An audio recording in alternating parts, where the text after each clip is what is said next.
Good morning student. आज की class 3 का इकोनॉमिक्स का नेक्स्ट टॉपिक लेकर मैं आपके सामने हूँ। इससे पहले मैं थोड़ा सा बता दूँ आपको, कल की क्लास में प्रियांशु शेखर ने एक क्वेश्चन किया था, manufacturing of road comes under which sector.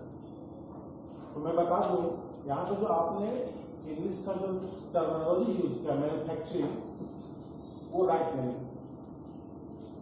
Road का मैन्युफैक्चरिंग नहीं होता है, मैन्युफैक्चरिंग गुड्स का होता है जो एक बड़े शेड के अंदर, इंडस्ट्री के अंदर होता है। यहाँ पर आप लिख सकते हैं कंस्ट्रक्शन ऑफ रोड। तो right word that should be used before road means the construction of road. आप लिख सकते हैं कंस्ट्रक्शन ऑफ रोड, और राइट आंसर इसका ये हुआ, ये कंस्ट्रक्शन बनाया गया, एक तरह से प्रोडक्शन हुआ, ये रोड का बनाया गया। तो ये आता आपको है सेकेंडरी सेक्टर। ठीक है, तो आप टर्मिनोलॉजी को ठीक से लिखते हैं। सेकेंड, मैं जो पढ़ाता हूँ आपको, तो आप ध्यान देंगे, हमारा जो हेडिंग होगा टॉपिक एवरी सब्जेक्ट, वह एक क्वेश्चन से ही रिलेटेड होगा।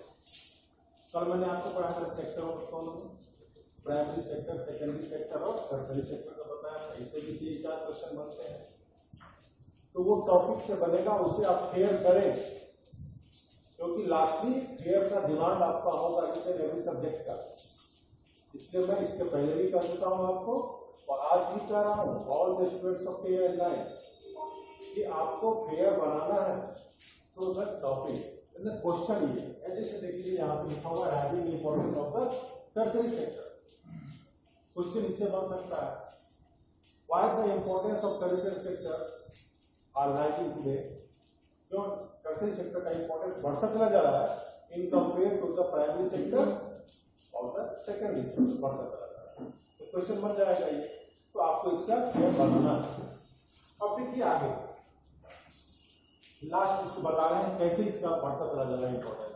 लास्ट 100 ईयर्स का ये एक छोटा सा रीडिंग है इकोनॉमिक्स का, कि टर्शरी सेक्टर का importance in the total production. ध्यान दीजिएगा, मैं बता रहा हूं टोटल प्रोडक्शन। किसी भी कंट्री में ये 3 सेक्टर मिला करके जो प्रोडक्शन होता है उसको टोटल प्रोडक्शन कहा जाता है। तो इस टोटल प्रोडक्शन में उसको काउंट किया गया, तो टर्शरी सेक्टर अहेड, आगे, सबसे आगे है टर्शरी सेक्टर प्रोडक्शन के। तो क्यों ऐसा हो रहा है आज के डेट में कि टर्शरी सेक्टर का इंपॉर्टेंस, टर्शरी सेक्टर का प्रोडक्शन बढ़ता चला जा रहा है वर्ल्ड वाइड। आप देखें तो all these 3 sectors are not developing equally, and their production, total production is not even in the world. मैं बता दूं आपको, डेवलप्ड कंट्रीज, डेवलपिंग कंट्रीज और अंडर डेवलप्ड कंट्रीज, सभी जगह सेक्टर वाइज डेवलपमेंट अलग अलग होगा। तो टर्शरी सेक्टर का इंपॉर्टेंस क्यों है वो बता दूं। जैसे डेवलप्ड कंट्रीज में, most of the developed countries में आपको इकोनॉमी, कंट्री का इकोनॉमी प्राइमरी सेक्टर और सेकेंडरी सेक्टर से शिफ्ट कर टर्शरी सेक्टर में चला गया, because of the technological development के कारण प्राइमरी सेक्टर से सेकेंडरी सेक्टर और सेकेंडरी सेक्टर से शिफ्ट होकर के टर्शरी सेक्टर में चला गया। इसको ध्यान देंगे, total production area. Maximum people, working people भी देखेंगे आप टर्शरी सेक्टर में है इसका। अब इसके 4 रीजन है इसके importance of tertiary sector are increasing today. There is 4 reason behind this, उसको ध्यान देना। पहला है बेसिक सर्विस। ध्यान देना, डेवलप्ड कंट्रीज में टर्शरी सेक्टर का इंपॉर्टेंस बढ़ता चला जा रहा है, डेवलपिंग कंट्रीज में अभी भी टर्शरी सेक्टर आगे नहीं। उसके कई कारण है। पहला है basic service. Normally basic service में आते आपको हॉस्पिटल्स है, एजुकेशन है, post office, police, court, transport, bank, insurance, बहुत सारे आते हैं। तो इसका ये सभी आते हैं किसमें, टर्शरी सेक्टर में। इसका डेवलपमेंट होना, इसका फाउंडेशन होना, इस पे इन्वेस्टमेंट होना, इसके कारण टर्सरी सेक्टर का इंपॉर्टेंस बढ़ता चला जा रहा है और डेवलप कंट्री ने सबसे अधिक इन्वेस्टमेंट इन्हीं सेक्टर में अधिक किया। डेवलप कंट्रीज ने मैक्सिमम इन्वेस्टमेंट इसी सेक्टर में किया और ये सेक्टर किस में आता है? टर्सरी सेक्टर में आता है। डेवलपिंग कंट्रीज को अभी भी उसमें इन्वेस्ट करना है। डेवलपिंग कंट्रीज में आज भी टर्सरी सेक्टर टॉप पोजीशन पे नहीं है, उसको अगर टर्सरी सेक्टर को आगे ले जाना है तो उसमें इन्वेस्ट करना है। ठीक है। दूसरा जो पॉइंट आता है इसके रीजन है development of the agriculture and industry. मैंने कल आपको बताया था all these three sectors are interlinked with each other and we can't imagine the development of one sector without the development of other two sectors।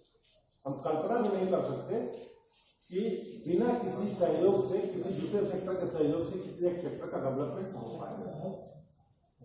ये बात अलग है कि कोई सेक्टर अधिक डेवलप कर जाता है, but with the help of the other two sector, दूसरे सेक्टर की हेल्प से ही होता है। तो development of the agriculture primary sector, agriculture किसमें आता है? प्राइमरी सेक्टर में। Development of industry means production जो सेकेंडरी सेक्टर में आता है।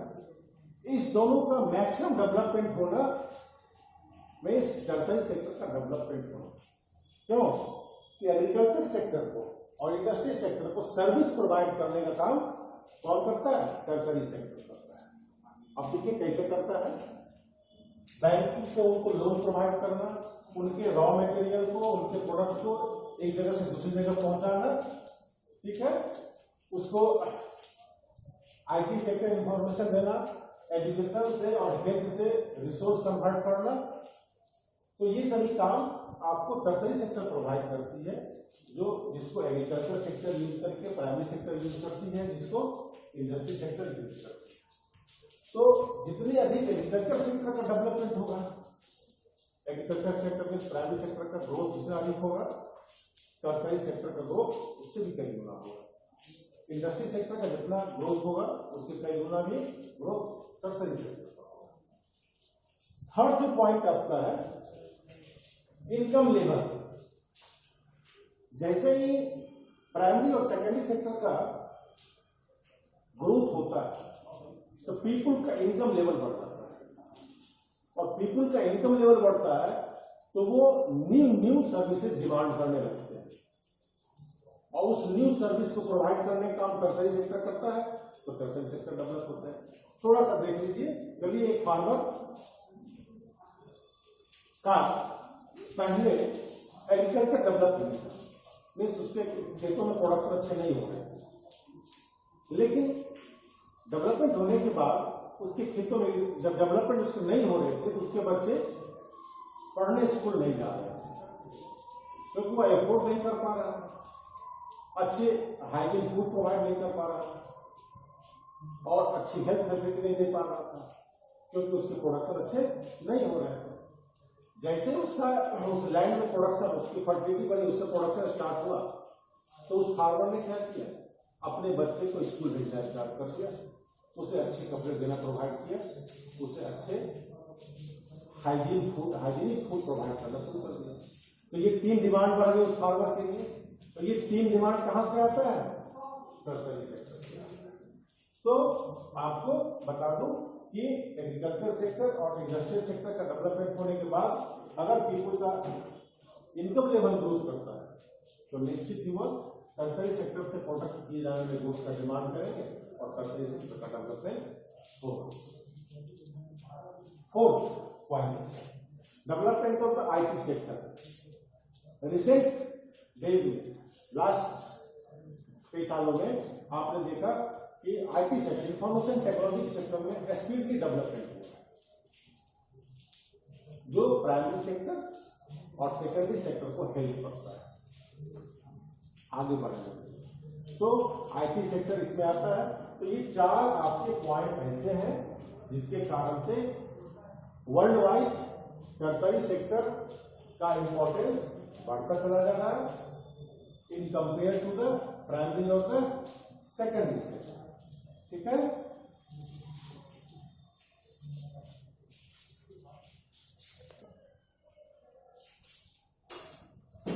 ओके, तो rising importance of the tertiary sector में मैंने आपको पढ़ा दिया, बता दिया कि आज के देश में टर्शियरी सेक्टर का इंपॉर्टेंस वर्ल्ड वाइड बढ़ता चला जाता है। तो इंपॉर्टेंस बढ़ता चला जा रहा है, लेकिन जो पीपुल इंगेज है वो सबसे ज्यादा कहाँ engage? Working people. Where is the working people mostly engage in the world? कहाँ पर वो काम कर रहे हैं? देखिए,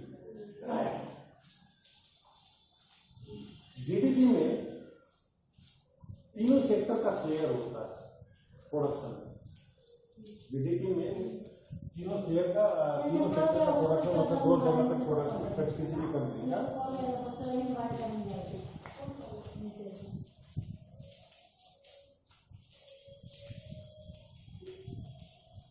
तीन सेक्टर का उसमें जीडीपी में शेयर होता है, लेकिन एम्प्लॉयमेंट जिस तरह से जीडीपी में तीनों सेक्टर का, उस तरह से एम्प्लॉयमेंट तीनों सेक्टर में नहीं।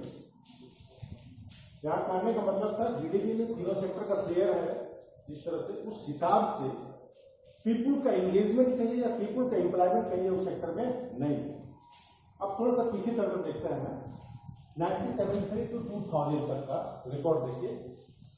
तो मोस्ट ऑफ द पीपुल, आप कहिए more than half people are engage in the private sector. आधा से ज्यादा पीपुल प्राइवेट सेक्टर में एंगेज है। ठीक है, इसका कारण क्या है? और आज भी देखिए, ये इतने साल पहले का रिकॉर्ड है, लेकिन आज भी देखिए तो largest people are engage in the primary sector. What is the reason? The reason behind is that the primary sector, tertiary sector and the secondary sector do not created the more job in that sector।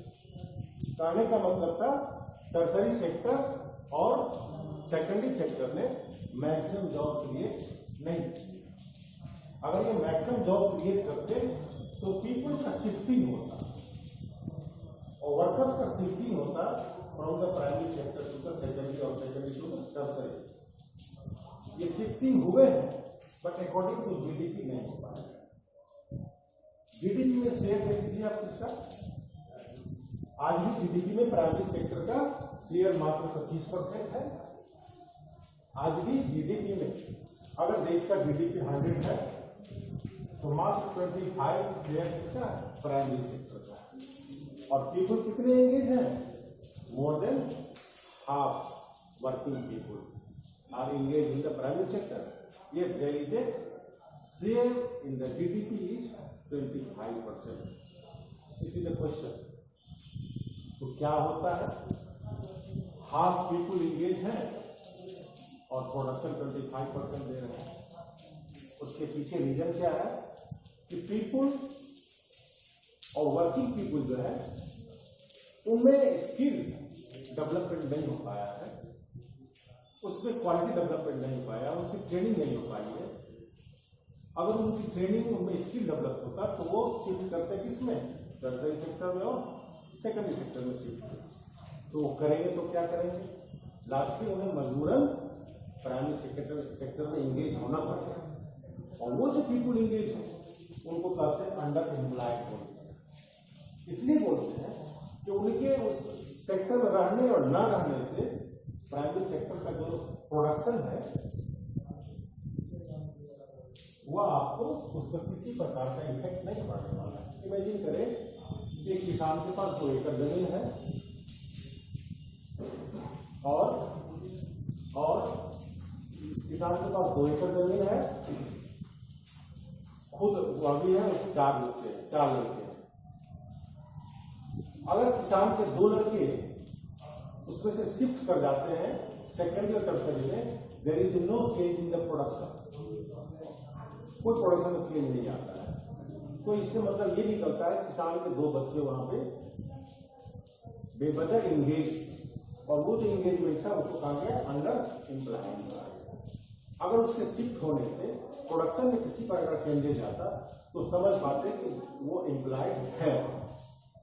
लेकिन वो क्या है, production में changes नहीं आया, इसलिए वो employed नहीं है, इसलिए उसको अनएम्प्लॉयड कहा जाता है। और मोस्ट ऑफ द पीपल कहाँ एंगेज है, इसका ये रीजन आपका हो गया। वंस अगेन आप इसको फेयर बनाएंगे और इससे रिलेटेड क्वेश्चन ये पूछेंगे और तैयार करेंगे। Okay, thank you.